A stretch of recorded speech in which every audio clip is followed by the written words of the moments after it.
Hello friends, welcome back to the my channel. तो आज हम इस वीडियो में एनसीईआरटी पर आधारित क्लास 9 का साइंस बुक चैप्टर नंबर 3 परमाणु एवं अणु से संबंधित महत्वपूर्ण प्रश्नों को डिस्कस करेंगे।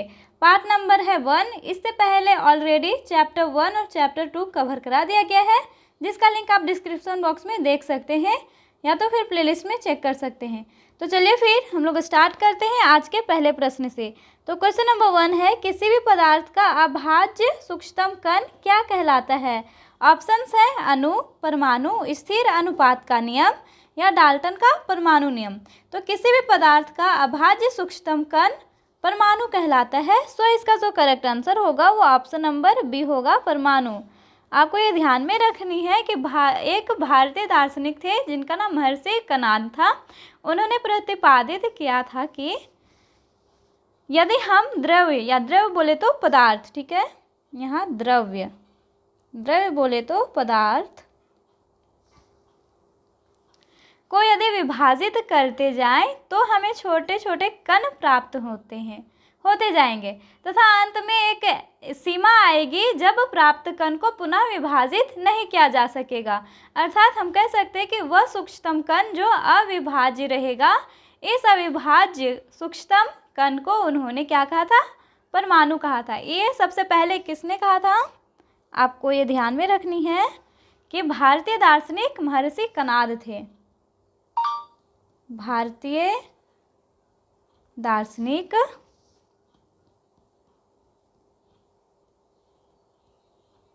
महर्षि कणाद, आपको ये ध्यान में रखनी है। अब हम लोग नेक्स्ट क्वेश्चन की ओर आते हैं। क्वेश्चन नंबर 2 है, जल के एक अणु में हाइड्रोजन एवं ऑक्सीजन के द्रव्यमानों का अनुपात क्या होता है?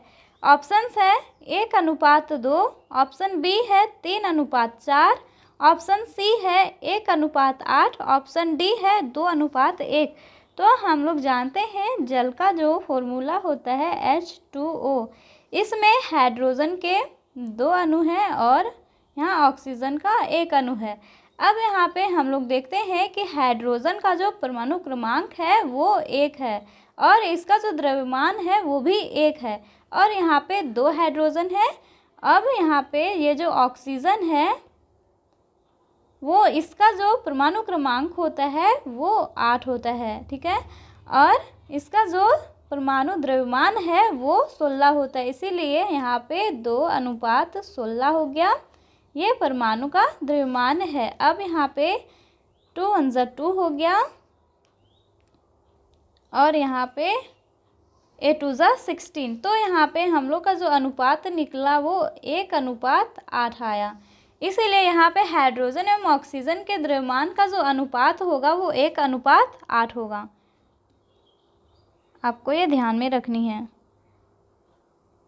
अब हम लोग नेक्स्ट क्वेश्चन की ओर आते हैं।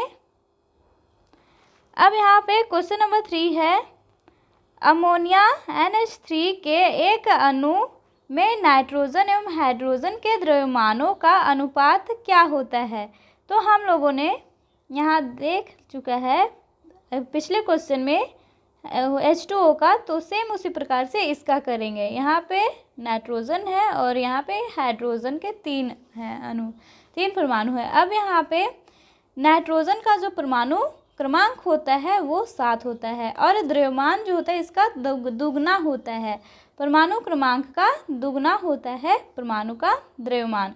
तो अब यहाँ पे 7 का यहाँ पे 14 हो जाएगा। नाइट्रोजन का जो द्रव्यमान है वो 14 है और हाइड्रोजन का 3। तो यहाँ पे जो नाइट्रोजन एवं हाइड्रोजन के द्रव्यमानों का जो अनुपात होगा वो ऑप्शन नंबर बी होगा, 14:3। अब हम लोग नेक्स्ट क्वेश्चन की ओर आते हैं। क्वेश्चन नंबर 4 है, यदि द्रव्य को विभाजित किया जाता है तो एक ऐसी स्थिति होगी जब प्राप्त कण का और विभाजन नहीं होगा। यह सुझाव किसने दिया था?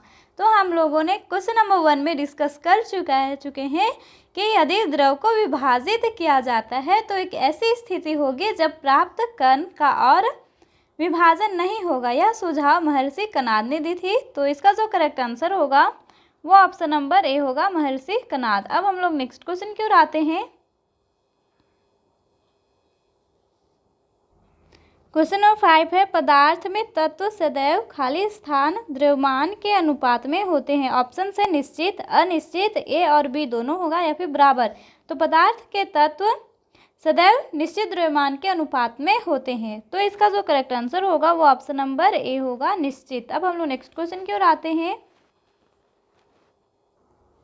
क्वेश्चन नंबर 6 है, डाल्टन ने कौन सा सिद्धांत दिया था। ऑप्शंस है मोल सिद्धांत, परमाणु सिद्धांत, संवेग संरक्षण का सिद्धांत, नाभिकीय सिद्धांत। तो डाल्टन ने परमाणु सिद्धांत दिया था। तो इसका जो करेक्ट आंसर होगा वो ऑप्शन नंबर बी होगा, परमाणु सिद्धांत। और डाल्टन के परमाणु सिद्धांत के अनुसार जो सभी द्रव, चाहे तत्व हो, यौगिक हो या मिश्रण हो, सूक्ष्म कणों से बने होते हैं, जिन्हें हम लोग क्या कहते हैं, परमाणु कहते हैं। आपको ये ध्यान में रखनी है। और उनका जो सिद्धांत था वो पहला सिद्धांत है कि सभी द्रव परमाणुओं से निर्मित होते हैं जो कि रासायनिक अभिक्रिया में भाग लेते हैं। फिर दूसरा सिद्धांत था परमाणु अविभाज्य सूक्ष्मतम कण होते हैं जो रासायनिक अभिक्रिया में ना तो सृजित होते हैं और ना ही उनका विनाश होता है। आपको ये ध्यान में रखनी है। अब तीसरा सिद्धांत था उनका कि दिए गए जो तत्व के सभी परमाणु का द्रव्यमान एवं रासायनिक गुणधर्म समान होते हैं। ये सभी आप लोग नोट कर लीजिएगा।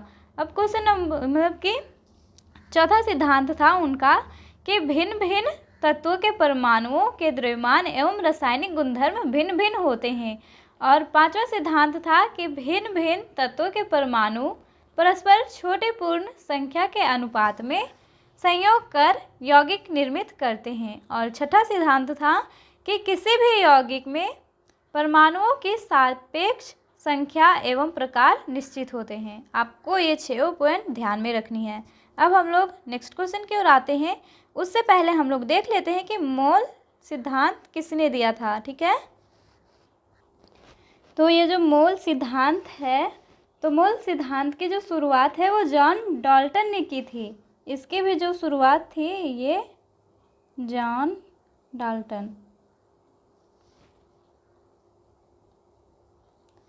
ने की थी, लेकिन फिर उन्होंने 1808 में परमाणु सिद्धांत दिया था। कितना में? 1808 में वो परमाणु सिद्धांत दिया था, जिसमें यह बताया गया था कि सभी पदार्थ छोटे छोटे अविभाज्य कणों से बने होते हैं। ठीक है, आपको इतना ही ध्यान में रखनी है। अब हम लोग नेक्स्ट क्वेश्चन की ओर आते हैं। क्वेश्चन नंबर 7 है, डाल्टन का परमाणु सिद्धांत किस पर आधारित था। ऑप्शंस है भौतिक संयोजन, रासायनिक संयोजन, ए और बी दोनों, या जैविक संयोजन। तो डाल्टन का परमाणु सिद्धांत रासायनिक संयोजन पर आधारित था। तो इसका जो करेक्ट आंसर होगा वो ऑप्शन नंबर बी होगा, रासायनिक संयोजन। अब हम लोग नेक्स्ट क्वेश्चन की ओर आते हैं। क्वेश्चन नंबर 8 है, डाल्टन के परमाणु सिद्धांत के अनुसार सभी द्रव्य का निर्माण किससे होता है। ऑप्शंस है अणु, परमाणु, तत्व या यौगिक। तो डाल्टन के परमाणु सिद्धांत के अनुसार सभी द्रव्य, चाहे तत्व, यौगिक या मिश्रण हो, सूक्ष्म कणों से बने होते हैं, जिन्हें क्या कहा गया था, परमाणु कहते हैं, जिन्हें परमाणु कहते हैं। तो डाल्टन के परमाणु सिद्धांत के अनुसार सभी द्रव्य, चाहे तत्व हो, यौगिक हो या मिश्रण, ये क्या है, सूक्ष्म कणों से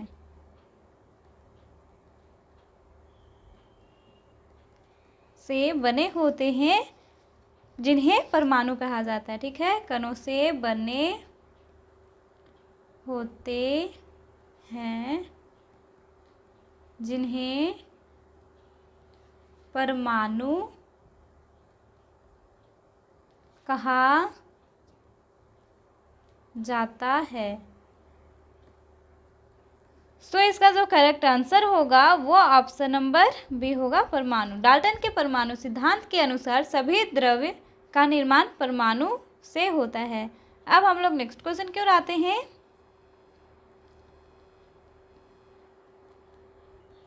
क्वेश्चन नंबर 9 है, डाल्टन का परमाणु सिद्धांत किन नियमों की युक्ति संगत व्याख्या करता है? ऑप्शन है द्रव्यमान संरक्षण का नियम और स्थिर अनुपात का नियम। ऑप्शन बी है ऊर्जा संरक्षण का नियम और संवेग संरक्षण। ऑप्शन सी है स्थिर अनुपात का नियम और ऊर्जा संरक्षण का नियम। ऑप्शन डी है ऊर्जा द्रव्यमान संरक्षण का नियम और संवेग संरक्षण का नियम। तो डाल्टन का परमाणु सिद्धांत द्रव्यमान संरक्षण का नियम और स्थिर अनुपात का नियम की युक्ति संगत व्याख्या करता है। तो इसका जो करेक्ट आंसर होगा वो ऑप्शन नंबर ए होगा, द्रव्यमान संरक्षण का नियम और स्थिर अनुपात का नियम। अब हम लोग नेक्स्ट क्वेश्चन की ओर आते हैं। क्वेश्चन नंबर 10 है, डाल्टन के परमाणु सिद्धांत के अनुसार किसी भी यौगिक में परमाणुओं की संख्या एवं प्रकार कैसी होती है? ऑप्शन है निश्चित, अनिश्चित, बराबर या इनमें से कोई नहीं। तो डाल्टन के परमाणु सिद्धांत के अनुसार किसी भी यौगिक में परमाणुओं की संख्या एवं प्रकार निश्चित होती है। तो इसका जो करेक्ट आंसर होगा वो ऑप्शन नंबर ए होगा, निश्चित। अब हम लोग नेक्स्ट क्वेश्चन की ओर आते हैं। अब क्वेश्चन नंबर 11 है, ऐसा पदार्थ जो केवल एक ही प्रकार के परमाणुओं से मिलकर बनता है क्या कहलाता है? ऑप्शन है विलयन, मिश्रण, तत्व या यौगिक। तो इसे हम लोग पिछले चैप्टर में पढ़ चुके हैं कि ऐसे पदार्थ जो केवल एक ही प्रकार के परमाणुओं से मिलकर बनता है उसे हम लोग तत्व कहते हैं। तो इसका जो करेक्ट आंसर होगा वो ऑप्शन नंबर सी होगा, तत्व। अब हम लोग नेक्स्ट क्वेश्चन की ओर आते हैं। क्वेश्चन नंबर 12 है, पदार्थ का वह सूक्ष्मतम कण जिसमें पदार्थ के सभी गुण हो कहलाता है? ऑप्शन है परमाणु, अणु, तत्व या कण।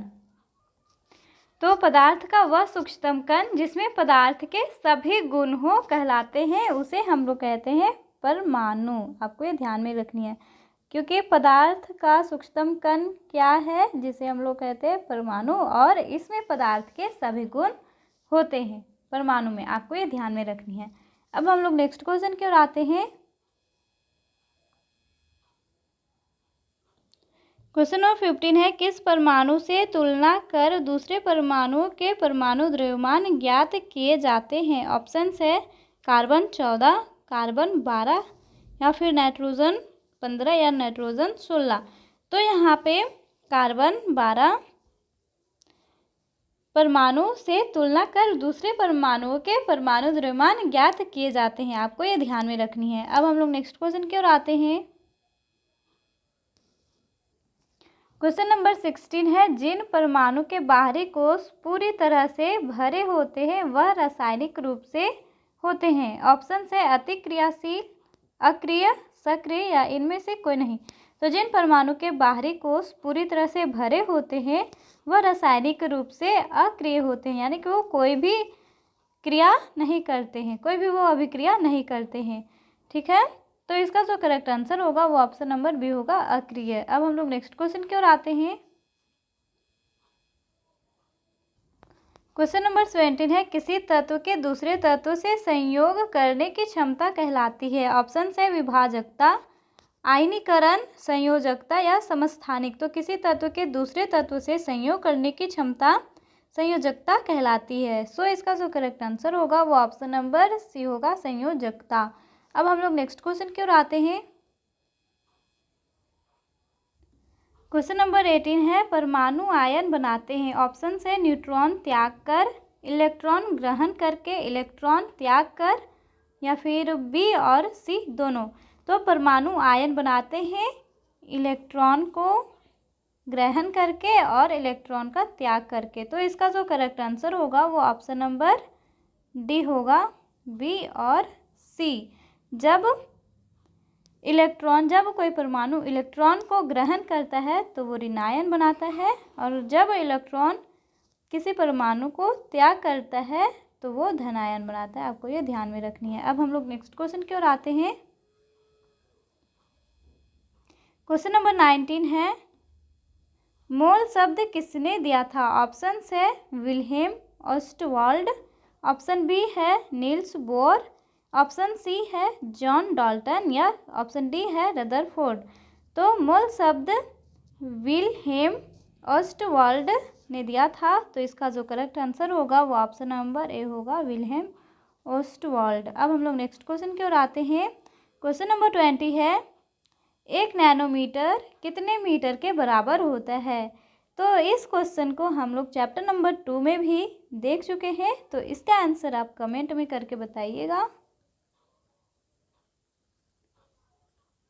तो ये आपके लिए है, ठीक है। तो आज हम लोग इस वीडियो में 20 महत्वपूर्ण प्रश्नों को डिस्कस कर चुके हैं। अब मिलते हैं हम लोग नेक्स्ट वीडियो में। इसके लिए बाय, थैंक यू।